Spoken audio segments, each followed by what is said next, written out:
അഷ്ടമിരോഹിണി ആഘോഷത്തിനായി ഗുരുഭവനപുരിയിൽ ഒരുക്കങ്ങൾ പൂർത്തിയായി. ക്ഷേത്രനഗരിയിൽ കനത്ത സുരക്ഷാ ക്രമീകരണങ്ങളാണ് ഏർപ്പെടുത്തിയിട്ടുള്ളത്. കണ്ണന്റെ പിറന്നാൾ അവിസ്മരണീയമാക്കാനുള്ള തയ്യാറെടുപ്പിലാണ് ഗുരുവായൂർ ക്ഷേത്രവും പരിസരവും. ജന്മാഷ്ടമി ദിനത്തിൽ പുലർച്ചെ നിർമാല്യം മുതൽ ആയിരങ്ങളാണ് ദർശനത്തിനെത്തുക. പിറന്നാൾ സദ്യ കഴിക്കാൻ ഭക്തരുടെ നീണ്ട നിര തന്നെയാണ് പ്രതീക്ഷിക്കുന്നത്. കഴിഞ്ഞ വർഷം 1,00,000 ലക്ഷത്തോളം പേർക്കുള്ള പിറന്നാൾ സദ്യയാണ് ഒരുക്കിയതെങ്കിൽ ഇത്തവണ 40,000 പേരെയാണ് പ്രതീക്ഷിക്കുന്നത്. ദർശനത്തിനും സദ്യയ്ക്കും പ്രത്യേകം വരി സംവിധാനങ്ങൾ ഏർപ്പെടുത്തിയിട്ടുണ്ട്. കഴിഞ്ഞ വർഷത്തേക്കാളും ഇരട്ടി വലിപ്പമുള്ള പന്തലുകളാണ് ഒരുക്കിയിട്ടുള്ളത്. ക്ഷേത്രവും പരിസരവും വൈദ്യുത ദീപാലങ്കൃതമാക്കിയിട്ടുണ്ട്. ഇന്നർ ഔട്ടർ റിംഗ് റോഡുകളിൽ അലങ്കരിച്ച ഉറികൾ കെട്ടിത്തൂക്കിയിട്ടുണ്ട്.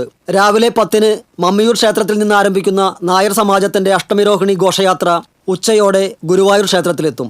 വിവിധ ആഘോഷ കമ്മിറ്റികളുടെ ഘോഷയാത്രകളും ഉണ്ടാകും. നെന്മനി ബലരാമ ക്ഷേത്രത്തിൽ നിന്നുള്ള എഴുന്നള്ളിപ്പ് കിഴക്കേ നടയിലെത്തിയാൽ ദേവസഹോദര സംഗമം നടക്കും. ഭഗവാൻ ശ്രീകൃഷ്ണന് മൂത്ത സഹോദരൻ ബലരാമൻ പിറന്നാളാശംസകൾ നൽകാൻ എത്തുന്നുവെന്നതാണ് ഇതിനു പിന്നിലെ വിശ്വാസം. ക്ഷേത്രത്തിൽ 3 നേരവും സ്വർണ്ണക്കോലത്തിന്റെ പ്രൗഢിയിലാണ് ശീവേലി എഴുന്നള്ളിപ്പ്. വൈകിട്ട് പാർത്ഥസാരഥി ക്ഷേത്രത്തിലേക്ക് രഥം എഴുന്നള്ളിപ്പ് ഉണ്ടാകും. അപ്പവും പാൽപ്പായസവുമാണ് അഷ്ടമിരോഹിണി ദിവസത്തിലെ പ്രധാന വഴിപാട്. 8 ലക്ഷത്തിലധികം രൂപയുടെ പാൽപ്പായസവും 7 ലക്ഷം രൂപയുടെ അപ്പവുമാണ് തയ്യാറാക്കുന്നത്.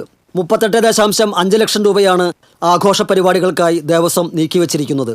അഷ്ടമിരോഹിണിയുടെ തിരക്കിന് പുറമെ 200ഓളം വിവാഹങ്ങളും നാളെ ക്ഷേത്രസന്നിധിയിൽ നടക്കും. 5 CIമാരുടെ നേതൃത്വത്തിൽ 300 പോലീസുകാരെയാണ് സുരക്ഷാ ക്രമീകരണങ്ങൾക്കായി നിയോഗിച്ചിട്ടുള്ളത്.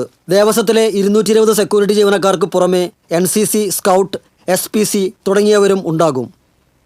TCV, ഗുരുവായൂർ.